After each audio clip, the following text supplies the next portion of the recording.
What is up, YouTube? Welcome into Attacking Third, joined by current Kansas City player, captain, U.S. Women's National Team member LaBonta, and NWSL legend, U.S. Women's National Team alum McCall Zerboni. You probably heard her calling games this weekend. She absolutely crushed it. I'm your girl, Darian Jenkins. Welcome to A3, whether you're listening as a podcast or you're with us on YouTube. Talk to us in the chat. Let us know what you want us to chop it up about. But ladies, before we jump into the show, which we're going to talk about preseason 2.0 vibes and give some players their flowers, it's a really good day to be named Ally. First of all, Ally Sentnor gets traded from the Utah Royals, by far one of the best players on the team, if not the best, killing it with the national team, joins the already dominant Kansas City led by the LaBonta. How is it? Well, first, what was your reaction when you heard the news that she was coming? And just how is it to have another weapon into your attack with Kansas City? Dude, that was all of our reactions. Dude. I was like, let's go. I was so hyped, yo. And, hyped for Ally. Ally, when I met her in the camp that I went to, she was such a doll, like so kind, was cheering for me. I think like the one photo that got posted was like of her coming up and giving me a huge hug.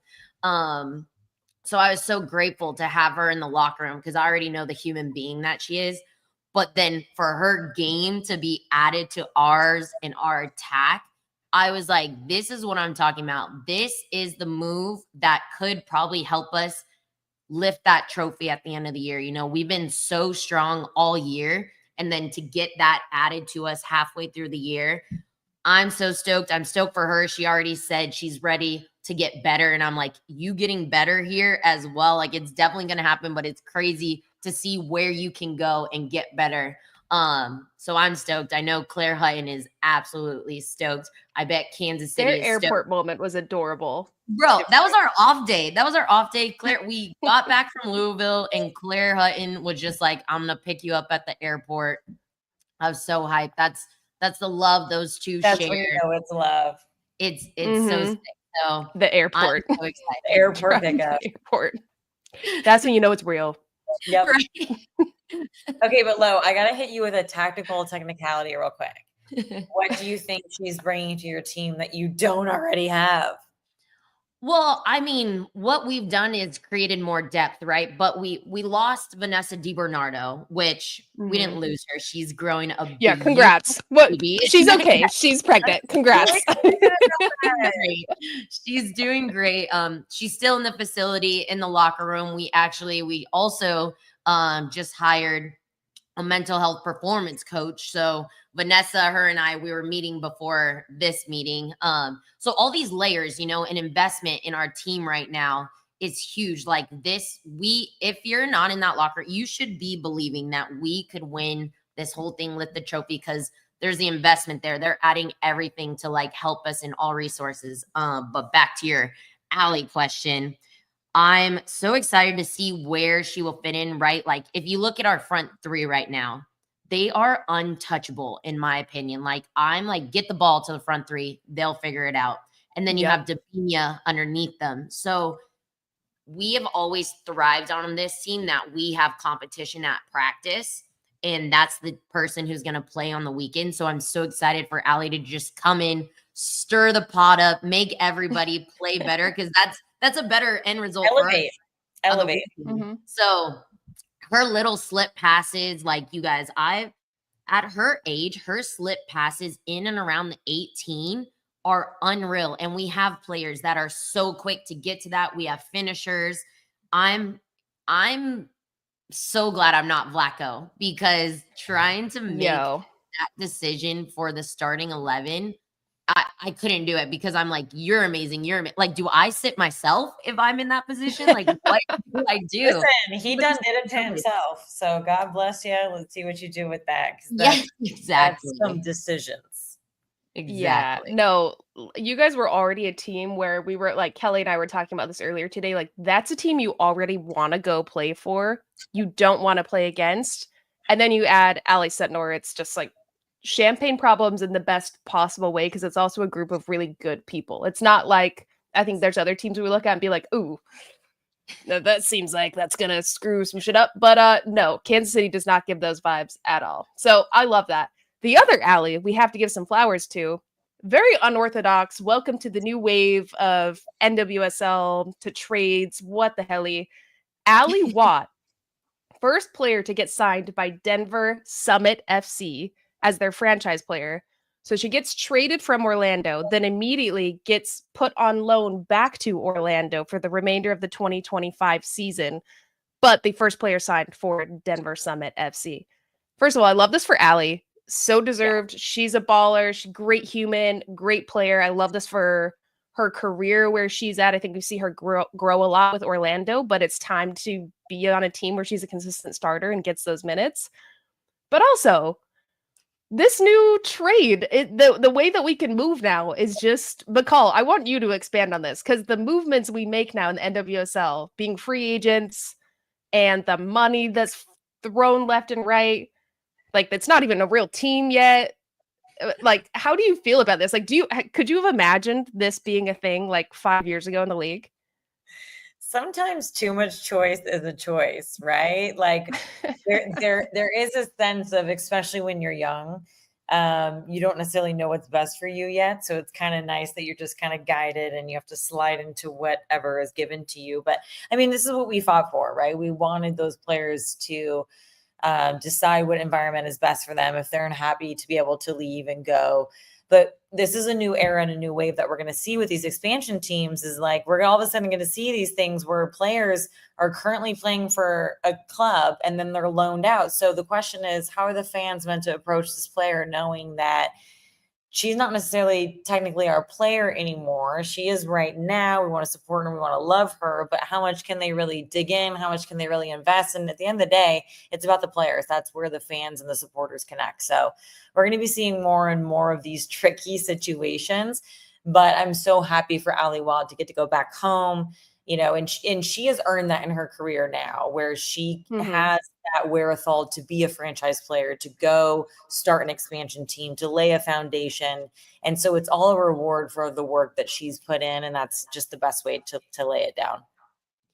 You guys, can you imagine Ally Watt training in altitude? Are you kidding me? People can't even catch her right now. Like, she's going to be running so fast forever. Like, what a power move by Colorado. That is so crazy to me. But I'm also excited just to see Denver making moves. I was going to say, the more I learn, the less I know in this league. Like, I literally don't understand anything anymore. I feel like owners, head coaches, and agents have like a secret society where they like literally make up their own rules. Every time I see someone report something, I'm like, how is that possible? That sounds illegal. But it is good to see that Denver is making moves.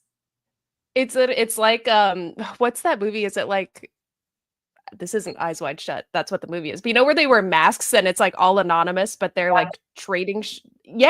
That's what it seems like. Like, even the details of this, even the Ally Sentnor one, which was like $600K. I'm like, where was that? Why isn't, who didn't get that? Well, this one, Orlando received $75K in expansion allocation money, which, like, is this like, what's allocation money? Is it real money? Yeah, I don't know. Which can be spent through the end of 2027. Yeah, exactly. Can be spent through the end of 2027, and another $37,500 in transfer funds. Or sorry, $30,500 in transfer funds. The Pride also received salary cap relief as part of the loan agreement. There's no way that 75K is lasting till 2027. I'm just saying, there's no way. Listen, as long reportedly, as this is all reported. The players' money, I'm good with it. That was the whole point of this. But it's a lawless land now, right? Like, the players have more freedom, and so now they're like, as an ownership group and a financial group, they're like, okay, we're gonna make it up as we go too, to counteract that freedom, right? Like, what are we gonna do? We're gonna make our own rules until we get our own CBA. It's a Rubik's Cube of allocation funds, which I don't even know what that means anymore. But shout out to the Allies. It's a good month to be Ally on August 4th. Shout out to you guys. You're killing it. Can't wait to see you guys crush it in Kansas City. Orlando for 2025, and Denver coming up. Anyways, let's move over to what we're going to call preseason 2.0 because it was such a long break. And Lo, I'm going to come to you with this first. 5+ weeks of no official games, a huge break. The Euros, WAFCON, Copa America's going on. A lot of teams were missing some of their players still to Copa America, which is another conversation of why that wasn't just wrapped in the package of the other tournaments going on. But what does it feel like? I mean, watching the games, it felt choppy. McCall, you called the games. It felt like match day 1 of an NWSL season, but also everybody coming in with different fitness levels now, the travel, who knows what some of you guys have been doing during these breaks. I know some teams are like doing fitness tests and stuff, but did it feel clunky to you? Did you have to kind of get through half to feel like your team was gelling back into the form before this break?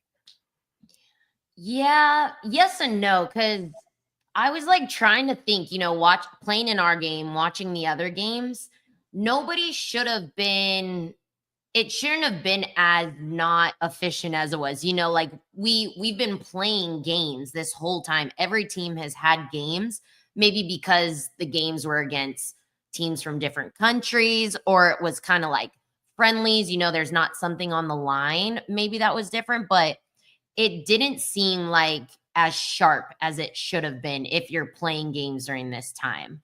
For us, for example, though, like Louisville's field was so bad. I think they've had so many. Really?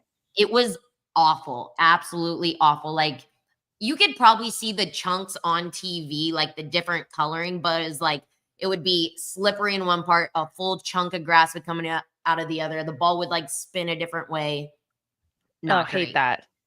Hate that so much. So that was definitely a factor. But to be fair, I don't want to say like Louisville was slow. We actually were saying they've been the best team this whole year in the game that was so good on transition. They got numbers behind the ball so quickly. So I want to give shout out to Louisville because their mentality was there. They were home. They wanted to come out after the break. So I don't necessarily want to say it's choppy because of the break. Like it was probably because the field and, they're also just a hard hitting team always. So it's hard to say. I don't know what other teams were doing. I know what we were doing. We were training every single day. We were in the tournament. So it could have been better. It's crazy. I think this is one of the first halves we haven't scored in I don't know how long, but then we go and do it. Long time. Yeah. I think majority of our goals come in the first half. So it didn't feel great for us, but we were still doing things well. So yeah, maybe it took a half for us to fully get it together. But yeah, preseason 2.0, that's a great name for it. Yeah. I mean, I think shout out to producer Mark. Yes. Oh, look at that there. The 2 tallest girls I've ever played against in my life. Looks like AI almost. The dirt. Oh my gosh. She's top 10 league for me. Yeah. But I think the important thing that I can say about the break is it leveled the playing field for all the teams. Like that 5 weeks was what you did with it. So if you had a really strong roster, we had a ton of players over on international performance, then you were only left with 10 training players. Then you have to introduce and implement them back into it. So that's a challenge of its own. So possibly the stronger rosters were at a disadvantage. And then the rosters who had less international presence had more opportunity to stay together, to start gelling, to increase their chemistry, to work on their identity. It was a complete reset and evening the playing field over these last 5 weeks where any team could have come back for these last 13 games to decide who they want to be and totally change. So it kills the momentum if you have momentum, or you can gain momentum if you were at the bottom of the table. So for me, it was a very leveling, even 5 weeks where it totally threw some curveballs and question marks going into the second half of the season. Yeah, I agree. Well, looking at the scores from this last weekend, of course, Kansas City beat Louisville. Seattle beat Angel City. There was 4 draws. Chicago, Gotham, North Carolina, San Diego, Washington beat Portland, but Orlando, Utah tied, which was shocking. Bay FC and Houston tied. But 2-2, that was the highest scoring game. McCall, do you think, to your point, that some of those bottom table teams, maybe even mid-table towards the bottom, were the ones that benefited the most?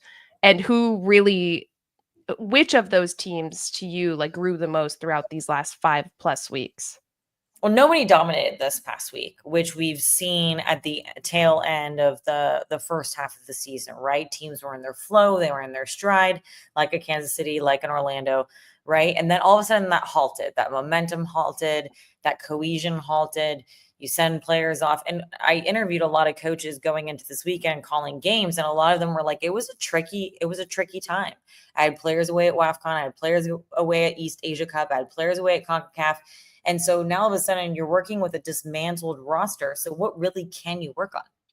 And I think that was the challenge for some rosters that have some star studders that play internationally. So they were more at a disadvantage. Whereas at Utah, per se, the majority of their players were there. And, I spoke to Conrads and he was like, we solidified who we want to be with the ball and without the ball. And that's the most important thing you can do for a squad. And they had the first 25 minutes of their match, they were the better team against one of the best teams in the league who won the Shield last year. And so they had the opportunity to take advantage of their break, where other teams could have been more of a disadvantage. Because more games for these top players as well. Like they're going and playing high level matches when you have other players that are rested, and like your best players are putting more load on their body. That's a crazy thought in itself. No, it is. Well, okay, so then Lo, with you first, do you like this 5-week break, even though I know you don't actually get a break? I think the misconception as well is that a lot of fans think that, they're really not doing anything. Yeah, like they get to go on vacation. No. In fact, you probably train harder during these breaks than you do during season because you're not as, periodized to play in these high-level games that matter a lot at the end of the week. So do we like the break, or would you have rather had higher competitive, like regular season games still just thrown into this, Lo? I like the break from league play. I think, though, it has to be managed better to where there's like tournament play or something like that. Like, right, we made up a tournament, right? So we had some high-level play. Congrats. Thank you. We learned like what Brazil teams play like. So that was so cool for us because it was a different test. If we're tested in a different manner, I think that's so beneficial because you learn game management, you learn different types of gamesmanship. Like, they're doing different things in the game. So it's so cool to learn. I think more teams have to do that. Like I felt so bad for the teams that had to play other NWSL teams like friendlies that would kill me. That was like when we would do the Challenge Cup. Like I would play Houston and Chicago 7 times a year. And we're like, bro, we can't keep going back to these locations. Then you start just joking on the field. It's just like, exactly. So I think it's like, last year we had the Summer Cup. That was so cool because we brought Mexican teams into this tournament play. So something like that, I think is very beneficial because also it gives other players on the team time to play. Like we had a lot of players play a lot of minutes that usually don't get any minutes this last month or so. So I think that's so cool because it still keeps you invested mentally, physically, because you can be called up anytime throughout the season. So I enjoyed it. And I think, some teams just have to take notes. But to what you were saying, McCall, is the teams that didn't have as many players leave, you can tell that this break helped them reset mentally. Maybe they were having so many losses or weren't getting points before the break. They had the break and everybody came to play in this first game. Like I saw the effort and the drive there from a lot of players and teams this weekend. And I thought that was so cool. So sometimes, when you're just giving everything, you can't necessarily focus on your touch or the technical side, but when the passion and drive is there, I'm there for it. Oh my God. Oh, it was loading. I knew as soon as I saw the pause, I was like, some wild photo of me coming out. Why am I on the ground? I do not. Was this a celebration? Or did you get knocked over and you were sliding? What am I doing? I don't know. The passion and drive never leaves Lo. Right? Even when she's on the ground. But speaking of teams who utilize the break wisely. Let's talk about some individuals where they were able to capitalize on this break and their return back into the game and how that really benefited them. Because there's some people I really want to highlight and give their flowers to returning to the game. And again, that break time where they can get minutes in scrimmages or get their flow or get their sauce in competition, where they don't have to do that on the main stage in a league game. And then all of a sudden when league games come back, they're ready because of that. We will get into that right after this quick break. We're going to give players their flowers, debuts, returns into the NWSL. So stay with us. We'll be right back.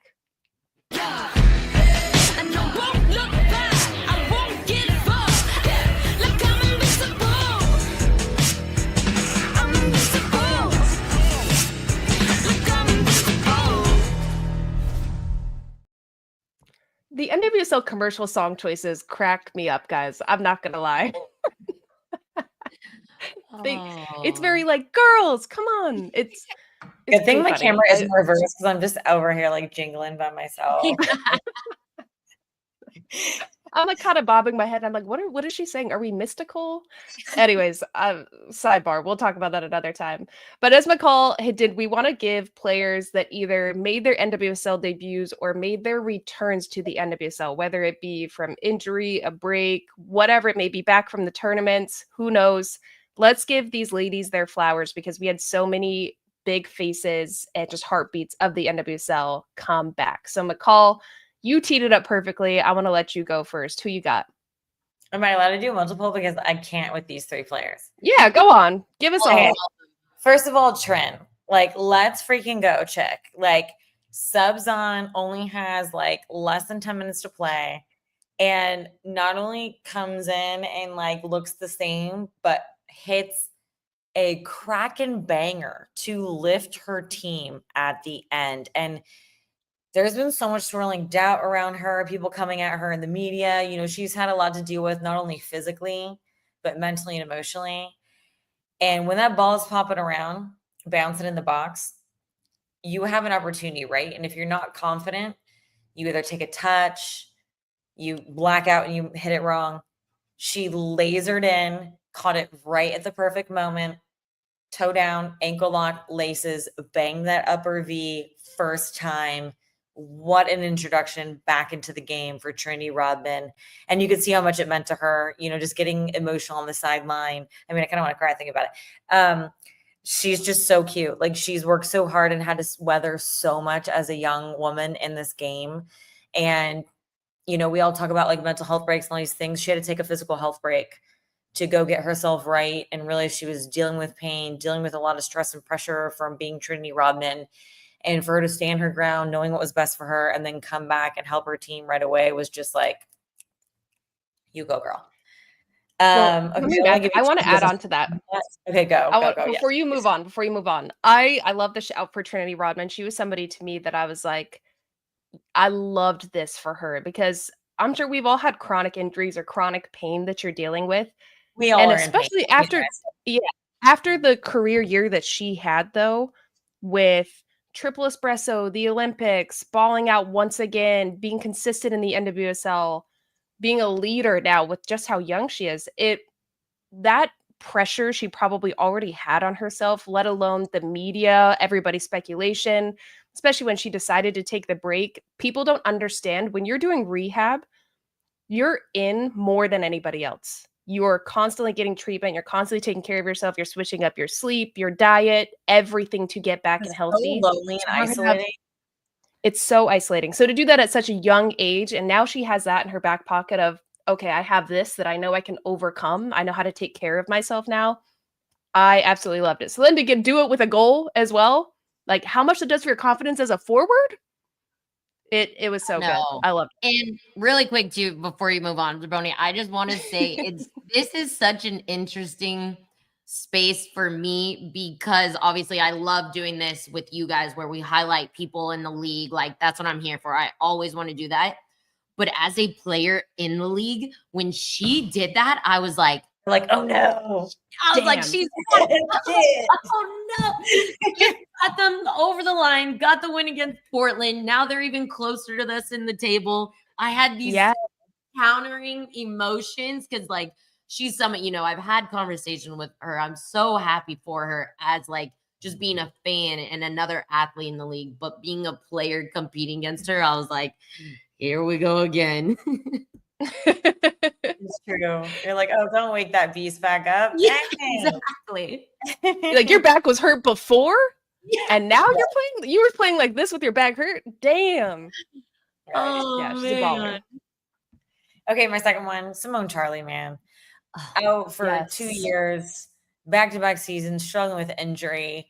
And not only her returning, but the way she returned. Her first action in the game, a ball is chipped to her at the top of the box. She's like bodying up, posting, and she just like chests it down like a boss, spins with one touch, and then takes on a couple players in the box and gets a shot off. I'm like, okay, sis, like looking like you haven't taken 2 years off at all. And I love that she just came with her confidence, came with her same self. And then we were all reminded, like, do y'all remember Simone Charley? She's a blessing to watch. She is fun to watch. She brings it. So I'm selfishly so excited to have her back. And I'm sure a lot of people are as well. Well, I love Yeah, this quote from her too. She said, "I'm just so grateful for the belief that this club has had in me and just for being part of my whole journey. It's been 2 years and it's here. It feels surreal. I feel like it's a dream. Someone pinch me." And she's such a sweet soul off the pitch as well. Yeah. Yeah, she's someone that like, there's players in the league where every player roots for you because of how good of a person you are.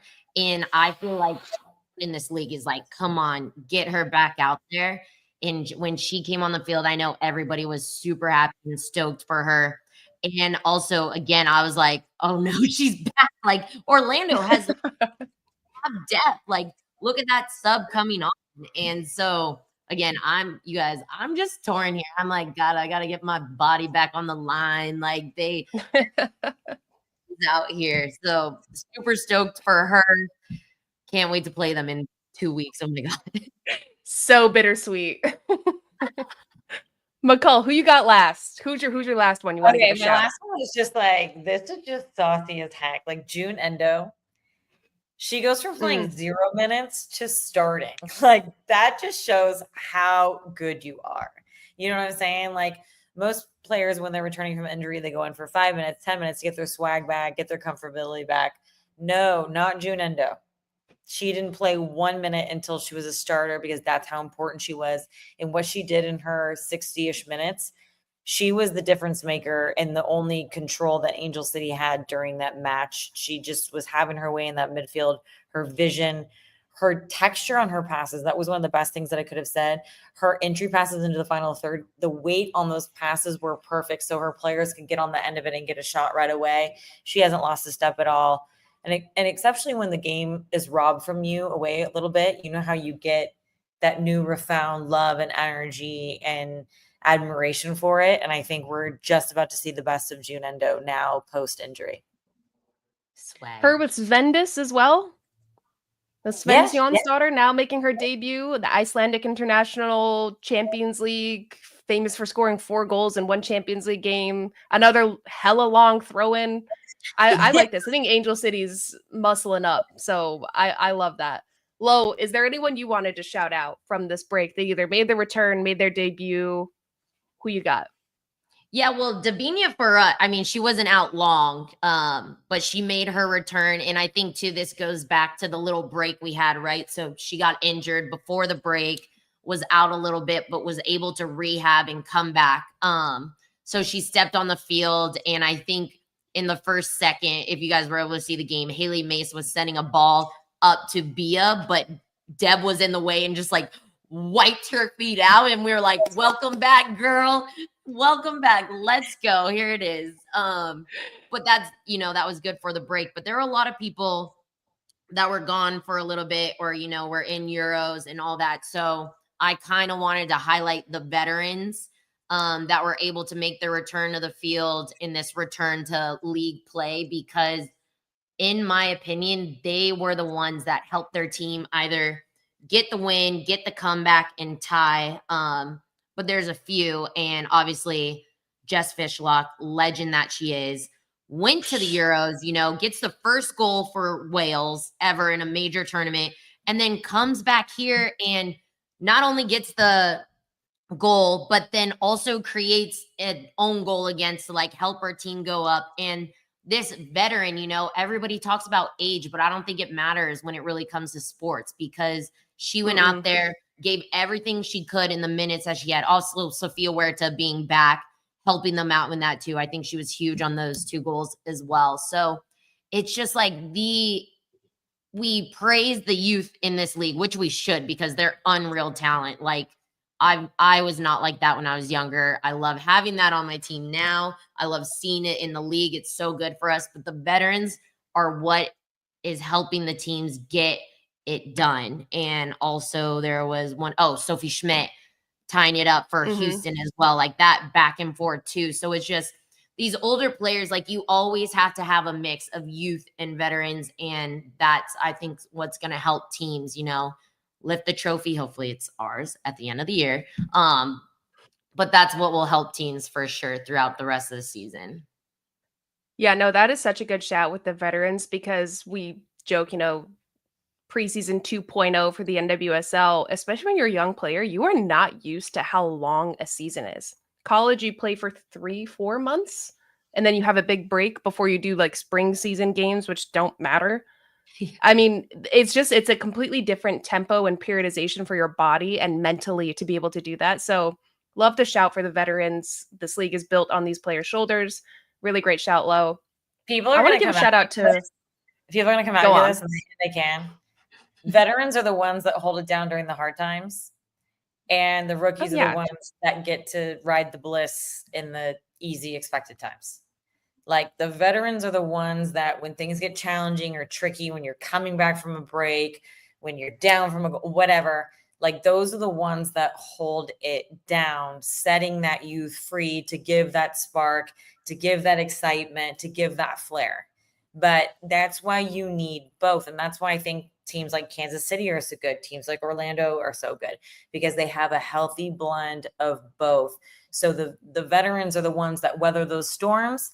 And then, you know, they kind of set those younger players free to kind of float around and spark and flare. I don't know if anyone's going to fight you on that, McCall. I think this is facts. Girl, I think you're spitting game. You know my life, they will. They will. All right. Well, Lo and I got your back. Absolutely. So don't worry about that. But I wanted to give a special shout out to Luana. I think her story and everything she's had to overcome in her very young life and playing career. I mean, she was diagnosed with Hodgkin's lymphoma and placed on season-ending injury while undergoing chemotherapy. Her teammates all came out wearing her number, had an L for Luana all last year. It was part of the driving force of them in the championship as well. And this last week, she got removed from the SEI list and made the roster for the first time in over a year. It just gives me chills. Like the game is so much bigger than it just being a game. Like these are humans, these are real people that are going through real shit. Another player I wanted to highlight as well. There's Luana, there's our girl. Another player I wanted to highlight as well is Ally Riley. Talk about veterans that this league has been built on. Ally Riley, Angel City defender, removed from SEI list. She said, this could have been a career-ending injury and nobody could tell me for sure that it wasn't. So I'm overwhelmed with joy at reaching this milestone. Mind you, Ally Riley, her home was burned down in the LA wildfires. She's gone through so much while dealing with this back injury, overcome all of that, and also just been, like I said, one of those heartbeats in the NWSL that you kind of can't imagine this league without her. So wanted to give her flowers. We didn't get to see her play, but we do know that she's off of the SEI list, and we'll hopefully get to see her get some minutes in the next coming games. But did I miss anybody? Do you guys want to mention anybody else before we close out the show?